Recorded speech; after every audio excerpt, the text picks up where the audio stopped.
నమస్కారం గురువుగారు. ఓం శ్రీ మాత్రే నమః. శ్రీ త్రిముఖ దుర్గాదేవే నమః. చెప్పమ్మా. గురువుగారు, మీరు హస్త సాముద్రికంలో బాగా ప్రాచుర్యం పొందారు, మీకు బాగా తెలుసు. గురువుగారు, ముఖ్యంగా యువతకు ఎలాంటి భార్య రాబోతోంది, ప్రేమ రేఖలు ఎలా ఉండబోతున్నాయి చెప్తారా గురువుగారు? అసలు ఎలా ఉంటాయి? జ్యోతిష్ శాస్త్రంలో date of birth, time, place of birth ఉంటే జ్యోతిష్ శాస్త్రం అంటుంటారు. జ్యోతిష్ శాస్త్రాన్ని హస్తరేఖలు రెండు కూడా 100కి 300% కరెక్ట్. ఇది అంటే రెండు కూడా సేమ్ టు సేమ్. అంతేగాని జ్యోతిష్ శాస్త్రం వేరు, అస్సాముద్రికం వేరు అని చెప్తుంటారు. ఎందుకంటే తెలియని వారు చెప్పే కరెక్ట్ పద్ధతి కాదు ఇది. తెలియని వారు చెప్పడమే కరెక్ట్, తెలిసినోడైతే రెండు ఒకటే. 100కి 500%. దీనిలో మార్పు ఏం లేదు.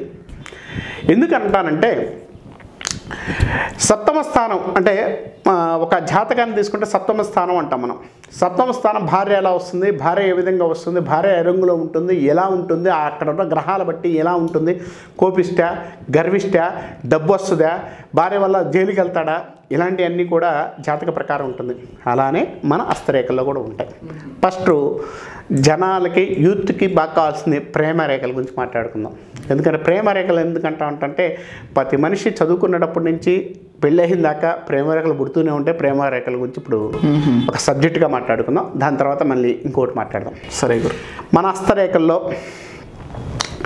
ఈ స్థానంలో ఎక్కడైతే ఉన్నాయో, అంటే ఇక్కడ ఏదైతే ఉందో ఈ స్థానంలో ఇక్కడ ఉన్న రేఖలు బట్టి ఒక మనిషికి ఎంతమంది, ఎన్ని రేఖల ఫార్మ్నెస్ ఉందో, ఎంతవరకు ఉన్నాయో ఆ రేఖల ఫార్మ్నెస్ బట్టి ఎంతమందితో ఇష్టపడ్డాడు, ఎంతమందితో ఉన్నాడు, ఎంతమందిని ప్రేమించాడు, ఎంతమంది అభిమానించాడు అనేది 100% చెప్పచ్చు. అంటే ఇప్పుడు ఈడ ఉన్నాయి కదా గురుగారు, నా కాడ 40 ఉన్నాయి, నేను ఎవరిని ప్రేమించలే గురుగారు అంటాడు చాలామంది అన్నమాట.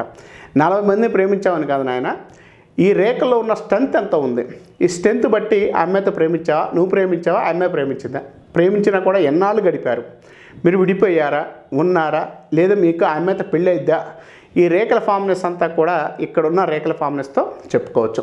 దీంతోపాటు ఇక్కడ ఉన్న రేఖ, శుక్రస్థానంలో ఉన్న రేఖలు కూడా మనకి లవ్ రేఖలు చూపిస్తుంటాయి. ఈ లవ్ రేఖల వల్ల ఒక్కో మనిషి జైలుకి వెళ్తుంటాడు, ఆమె విడిపోతుంటుంది, కొంత ఇబ్బందులు ఎక్కువ ఉంటుంటాయి.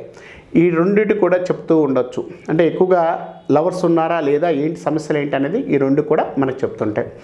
లవ్ మ్యారేజ్ ఎలా అవుతుంది, లవ్ మ్యారేజ్ ఏ రేఖలు ఉంటే అవుతుంది, శుక్రస్థానం బాగున్నా, తర్వాత శుక్రస్థానంలో రేఖల ఫార్మ్నెస్ గట్టిగా ఉన్నా కూడా, అంటే ఎక్కువగా శుక్రస్థానంలో ఒక వలయంత రేఖ అని ఉంటుంది, అంటే ఈ రేఖ అట్లా కటింగ్లో లేకుండా ఉంటుంది.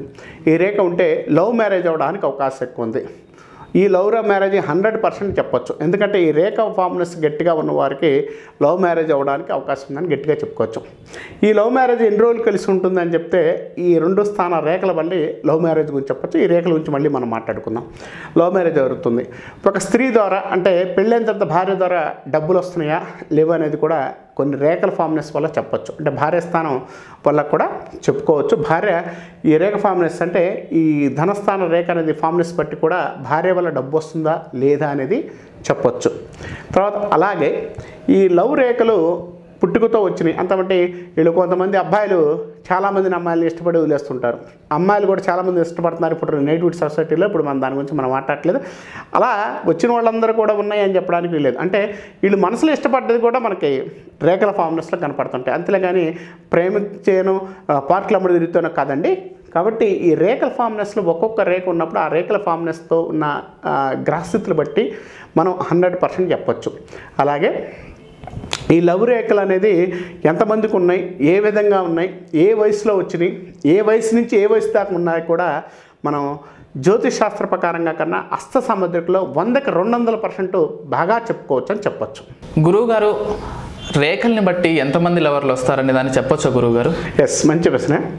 ఒక హస్తరేఖల్లో పట్టుకుంటే ఒక వ్యక్తి యొక్క జాతకంలో అతను ఎంతమంది ఇష్టపడ్డాడు, అంటే ఎంతమంది లవర్స్ వస్తారని చెప్పను కదమ్మా, ఎంతమందిని ఇష్టపడ్డాడు, అతను ఇష్టపడ్డ అమ్మాయితో ఉన్నాడా లేదనేది మనం చెప్పుకోవడానికి అవకాశం ఎక్కువ ఉంది. ఎలా ఇష్టపడ్డాడు అనేది మళ్ళీ మనం మాట్లాడుకుందాం.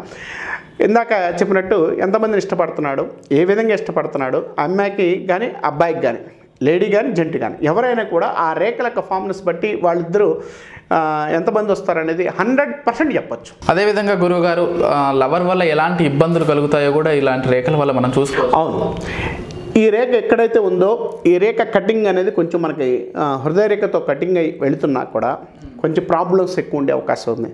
ఆ లవర్తో గొడవలు అవుతుంటాయి, కోర్టు దాకా వెళ్తారు, తలకాయ నొప్పులు ఉండే అవకాశం ఎక్కువ ఉంది.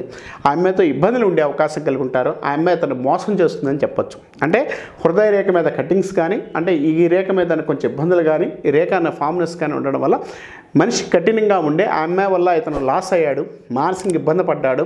ఒక్కోసారి చిన్న చిన్న పిచ్చి ప్రయత్నాలు కూడా చేశాడు, ఆత్మహత్యలు ఇలాంటి ప్రయత్నాలు ఉంటాయి చూసా, అవి కూడా దీనిలో చెప్పుకోవచ్చు. అంటే ఒక స్త్రీ జీవితం, ఒక పురుషుడి జీవితం అనేది ఏ రేఖల ఫామ్నెస్లో, ఇక్కడున్న రేఖల ఫామ్నెస్లో, ఈ రేఖ ఫామ్నెస్ వలవింత రేఖలు కానీ, ఈ రేఖల పని భార్య రేఖలు కానీ అంటారు. వీటి వల్ల మనం 100% చెప్పుకోవచ్చు. గురువుగారు, ఇష్టపడిన అమ్మాయి ఎంతకాలం ఉంటుంది అనేది రేఖల ద్వారా చెప్పొచ్చా గురువుగారు? ఈ రేఖలు ఎక్కడైతే ఈ రేఖ ఫామ్నెస్ ఎక్కువ ఉందో ఆ రేఖ ఫామ్నెస్ వల్ల మనం ఆ అమ్మాయి ఎన్ని రోజులు ఉంటుంది, ఏ విధంగా ఉంటుంది, ఎలా ఉంటుందని కూడా మనం చెప్పుకోవచ్చమ్మా. ఎందుకంటే అష్టసాముద్రికంలో ఏం చెప్తుందంటే ఒక మనిషి యొక్క జ్ఞాపక శక్తి, ఒక మనిషి యొక్క ఇంటెన్షన్స్ అనేది ఈ రేఖలో ఈ యొక్క ఫామ్నెస్ అనేది ఎక్కువ ఉండడమా తక్కువ ఉండడమా అలాంటివి చెప్పడానికి కూడా అవకాశం ఉందని చెప్పుకోవచ్చు. దానివల్ల ఆ అమ్మాయి వల్ల ఆర్థిక ఇబ్బందులు పడ్డాడా, ఫైనాన్షియల్గా ఇబ్బందులు పడుతూ తర్వాత గొడవలు అయినాయా, ఏదన్నా ఇంకో అబ్బాయితో ఇబ్బంది పడతాడా అనేది మొత్తం కూడా మనం దీని ద్వారా చెప్పొచ్చు. అదేవిధంగా గురువుగారు, ఇష్టపడిన అమ్మాయి విషయంలో కావచ్చు, అబ్బాయి విషయంలో కావచ్చు, వారి వ్యక్తిత్వం గురించి కూడా రేఖల్లో చెప్పుకోవచ్చు. 100% చెప్పుకోవచ్చు. ఎందుకంటే ఒక్కొక్క రేఖ ఫామ్నెస్, శుక్రస్థానంలో రేఖ కొంచెం చంద్రస్థానంలోకి వెళ్ళినా, తర్వాత శుక్రస్థానం నుంచి మొదటి కుజస్థానానికి వెళ్ళినా ఆ రేఖ ఫామ్నెస్ వల్ల ఆ రేఖ కటింగ్లు ఉంటే కంపల్సరీగా ఆ అమ్మాయి ఎంతకాలం ఉంటుందో చెప్పొచ్చు. ఆ అమ్మాయి ఏ రంగులో ఉందో కూడా చెప్పొచ్చు మనం. అంటే ఏ రంగులో ఉంటుంది, ఏ టైప్లో ఉంటుంది, ఆ అమ్మాయి మెంటాలిటీ కూడా మనం కొన్ని రేఖల ఫామ్నెస్ బట్టి చెప్పుకోవచ్చు అని 100% చెప్పొచ్చు. అలానే ఆ అమ్మాయి కటింగ్ అనేది ఉంటే కంపల్సరీగా ఆ అమ్మాయి జీవితం నుంచి వెళ్ళిపోతుంది. తర్వాత అమ్మాయికైతే ఆ అమ్మాయి యొక్క జీవితంలో ఎవరినైతే ఎక్కువ ఇష్టపడి, ఎవరినైతే ఎక్కువ ట్రావెల్ అయిందో ఆ ట్రావెల్ అయిన పర్సన్ కూడా ఎన్ని రోజులు ఉన్నాడో కూడా మనం చెప్పుకోవచ్చు. ఆ వ్యక్తి అక్కడి నుంచి వెళ్ళిపోవడానికి కూడా అవకాశం ఉంటుందని చెప్పుకోవచ్చు. అంటే ఆ కటింగ్ రేఖ, ఆ రేఖ అనేది ఫామ్నెస్ అనేది కటింగ్ ఉంటే కంపల్సరీగా చెప్పుకోవచ్చు. గురువు గారు, ఇప్పుడు మనం ఇష్టపడ్డ అమ్మాయి ఇతరులను ఇష్టపడుతుంది అనే విషయాన్ని వీటి ద్వారా మనం తెలుసుకోవచ్చు, పక్కా వదులుకోవచ్చు. ఎందుకనంటే ఎప్పుడైతే మన ఇష్టపడ్డ అమ్మాయి ఏదైతే ఉందో ఆ రేఖల్లో ఒక రేఖ అనేది ఇక్కడ ఉన్న రేఖ చూసారా, ఈ రేఖ అనే ఫామ్నెస్ ఏదైతే ఉందో ఆ రేఖ ఫామ్నెస్లో లెంత్ రేఖలు అంటారు, అంటే సూక్ష్మ రేఖలు అంటారు. ఒక రేఖకు సూక్ష్మ రేఖలు వచ్చినప్పుడు ఆ మనిషి ఇంకొక మనిషిని ఇష్టపడుతుందా, ఆ మనిషితో ట్రావెల్ అవుతుందా లేదా అనేది చెప్పుకోవడానికి అవకాశం ఉంటుంది. అంటే ఇప్పుడు దాకా వాళ్ళు డీప్గా ప్రేమించుకున్న అక్కడికి వచ్చేళ్ళకి ఆ ర్యాంకర్ వచ్చేస్తుంది అనుకో, ఆ రేఖలు వచ్చినప్పుడు కంపల్సరిగా వీళ్ళకి ఇంకో పర్సన్ వచ్చుతాడు. ఆ పర్సన్తో ఎక్కువగా వెళ్ళడానికి, ట్రావెల్ అవ్వడానికి ఎక్కువగా అవకాశం ఉందని 100% చెప్పచ్చు. అదేవిధంగా గురువుగారు, ఈ మధ్యకాలంలో లవ్ చేసిన వాళ్ళు ఎక్కువ పెళ్లి వరకు వెళ్ళట్లేదు. పెళ్లి వరకు ఎంతమంది వెళ్తారు ఈ రేఖల ద్వారా చెప్పొచ్చు? 100% చెప్పచ్చు. ఒక రేఖ అనేది శుక్రస్థానం నుంచి నేను చాలామందిని చూశాను. అంటే నేను ఈ విషయంలో మీకు చాలా విశ్లేషణగా ఒక 2 minutes మాట్లాడతాను. విశ్లేషణగా ఎందుకు మాట్లాడతానంటే నాకు ఈ మధ్య రీసెంట్గా ఒక అమ్మాయి వచ్చింది అక్కడికి.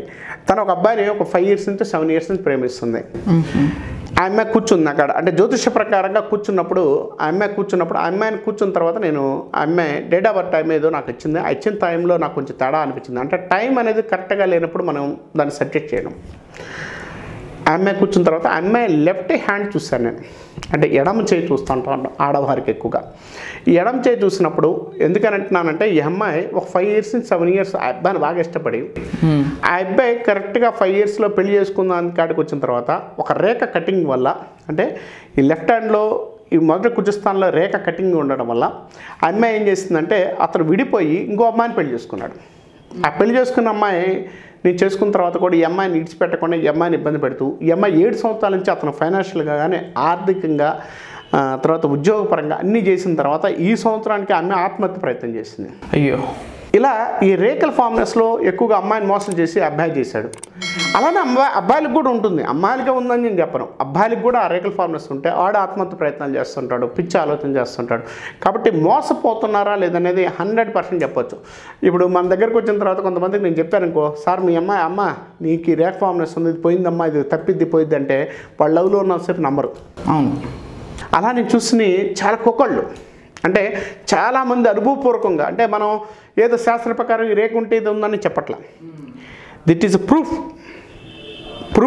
ఎంతోమందిని చూసుంటారు. చూసిన తర్వాతే మనం ఒక సబ్జెక్ట్ని చెప్తున్నాం. అంటే మనం ఏదో చెప్తున్నాం కాదు, ఈ సబ్జెక్టు క్లారిటీ అనేది ఉంది కాబట్టి అవతల వ్యక్తులకు కూడా. ఎందుకనంటే ఇప్పుడు నేను నేటివిటీ సొసైటీలో అమ్మాయిలు అబ్బాయిలు ఎక్కువ చూసుకొని కొంతమంది నిజాయితీమైన ప్రేమలు ఉన్నాయి, నీకు ప్రేమలు లేవు మంచిది కాదు నేను అంటలేదండి, ప్రేమించుకోవద్దు అంట్లా. మీ కరెక్ట్ పర్సనా కాదో చూసుకోండి. మీ జీవితాన్ని ఇంకా ముందుకు ఇప్పుడు పెళ్ళప్పుడు ఎలా చూసుకుంటున్నామో లవర్ కూడా చూసుకోండి, తప్పులేదు. ఎందుకంటే పెళ్ళప్పుడు చూసుకొని భార్యాభర్తలు కలిసి ఉంటావా లేదా అని ఇప్పుడు జాతకాలు చూసుకుంటున్నాం. ఈ లవర్స్ వల్ల మానసికంగా కోల్పోయి శరీరాన్ని కోల్పోయి తర్వాత ఆత్మహత్యలు చేసుకున్న దాకా మాత్రం వద్దు. కొంచెం జాగ్రత్తగా, అంటే నేను చూసిన చాలామంది జాతకాల్లో ఈ ప్రయత్నాల్లో ఇబ్బందులు పడి ఉన్నారు కాబట్టి నా యొక్క సజెషను జాగ్రత్తగా చూసుకొని చేసుకుంటే మంచిదని నా ఉద్దేశం. ఇప్పుడు ఈ రేఖలు మనం చూసుకోవడం వల్ల కొంతవరకు జాగ్రత్తలు తీసుకుని అలాంటి సమస్యలు 100% జాగ్రత్తలు తీసుకోవచ్చు. చూసుకోవడం కాదు, చూసుకోవచ్చు 100%. ఎందుకంటే రేఖల ఫార్మ్నెస్లో ఒక్కొక్క రేఖ అనేది సూక్ష్మ రేఖలు, అధో రేఖలు ఉన్నాయా, విధో రేఖలు ఉన్నాయా, అజోష్ రేఖలు. అంటే ఒక రేఖ అన్న ఫార్మ్నెస్ ఎలా ఉంది, ఆ రేఖ యొక్క అంకితం ఎలా ఉంది, ఆ సిచ్యువేషన్ బట్టి మనం చేసుకోవచ్చు, అలా ప్రయత్నం చేసుకోవచ్చు. తర్వాత మనం కొన్ని ఎపిసోడ్లు తర్వాత చెప్పుకుందాం. భర్త ఉండగా భర్త ఇంకో ఆమెను చూడడం, భర్త ఉండగా భార్య భర్త ఉండగా ఇంకోళ్ళు చూడడం, ఎందుకంటే అక్రమ సంబంధాలు ఇలాంటి చందాలు అనేది సొసైటీలో చాలామంది ఉన్నాయి. పక్కా చెప్పుకుందాం. ఎందుకంటే ఇది 100%, 100 కాదు 500% ఇదే సబ్జెక్టు. అష్టసాముద్రికం అంటే చాలా గొప్ప సబ్జెక్టు. ఒక్కొక్కటి ఫార్మ్నెస్ చేసుకుంటూ వెళితే మన జీవితానికి చాలా ముందుకు వెళ్ళడానికి అవకాశం ఉంటుందని చెప్పుకోవచ్చు. శ్రీమాత్రే నమః, త్రిముఖ దుర్గాదేవి నమః. శ్రీ ఆధ్యా టీవీ యూట్యూబ్ ఛానల్ ప్రేక్షకులకు ఈ రోజు నుంచి మనం ఈ కార్యక్రమంలో ధర్మ సందేహాలు కానీ, తాంత్రిక సలహాలు కానీ, తాంత్రిక సంబంధించిన విషయాలు కానీ, సలహాలు కానీ ప్రతిదీ మీరు కామెంట్ బాక్స్లో రాస్తే దానికి మేము పరిపూర్ణమైన సలహాలు సూచనలు మేము మీకు ఇస్తామని చెప్తున్నాము.